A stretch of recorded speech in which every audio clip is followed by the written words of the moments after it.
There was a 3-month period where I worked overnight shifts, and I wanted to tell you a little bit about that experience. So, before I started that job, I was working at a movie theater, the theater that I worked at for over 3 years. And I decided that I needed a new change of scenery, I needed to challenge myself more in my careers, and I figured that a good place to start would be in a sales position at a gym. Unfortunately, the only position that they were currently hiring for was the overnight position. But me being the a self-motivated individual that I am, I thought that I could get my foot in the door and then eventually move to day shifts, which I did. But in order to get to that point, I had to work 3 months overnight while I was in college, and that presented some interesting challenges. At the time, I was in a relationship, so that definitely impacted the dynamic of our relationship because I was not available during weekdays at all. The only times I was really available was during weekends, and I usually need to spend that time doing homework or catching up on my life because the way that my shifts worked, I did 4 days, 10 hours per day, starting at Monday at 9 p.m. and then my shifts end at 7 a.m. So it went from Monday to Friday. And during that time, I also had classes in the morning. So I would leave work and I would go to school, and then I would finally go home, sleep for a few hours if I even could, and then go back to work. So during that 3 months, every week was a blur. Then during the weekends, I'd be catching up on homework, making sure I got my life together as far as like laundry or cleaning or writing or whatever it was that I was doing, and then spending whatever extra free time I had, either spending it with my girlfriend or doing any leisure activities that I found befitted me. This was a very difficult time because whenever you're doing overnight shifts, whenever you're doing a 4-10 schedule especially, you don't have a lot of free time to do a lot of stuff. I'm working almost half a day, 4 days a week, and it's really hard to sleep whenever you're doing overnight shifts because you're getting home and it's daylight outside. So then your brain thinks you need to be awake because that's just how your brain works. It didn't help that 2 houses down there was construction going on,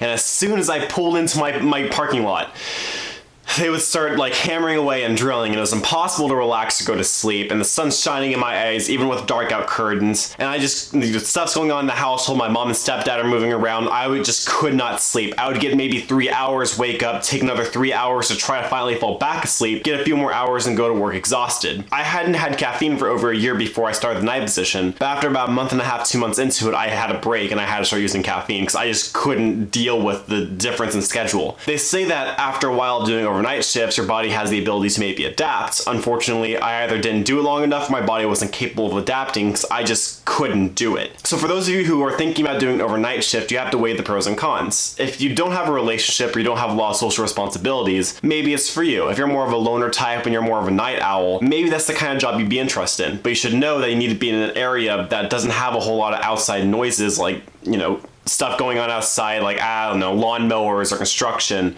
or really loud trucks zooming by. If you live near a highway, it might be really hard for you. You also have to be able to manage light. So maybe getting a really good quality pair of sunglasses when you're driving home, so that way you don't like wake up more from the sunlight, and making sure you have a really, really dark room whenever you're going to bed, in the most quiet part of your house. All these things are really important when you're doing overnight, because if you don't do these things, your quality of sleep plummets, and then your quality of life as a result plummets. It's not the easiest position to work. It also doesn't help that while you're doing the overnight position, you have no one really to talk to. Generally, overnight positions at any job is the slowest position you can have, so you don't interact with as many people, and unless you're a super huge introvert, it's really difficult to be able to cope with the fact you're not interacting with people as much as you could be. All this being said, be wary whenever you do overnight positions. If you have any questions about it, please leave some comments down below. I'd be happy to answer anything I didn't cover in this video. If you like this video, please subscribe to see more, leave a like if you enjoyed it, and do not forget to keep it casual.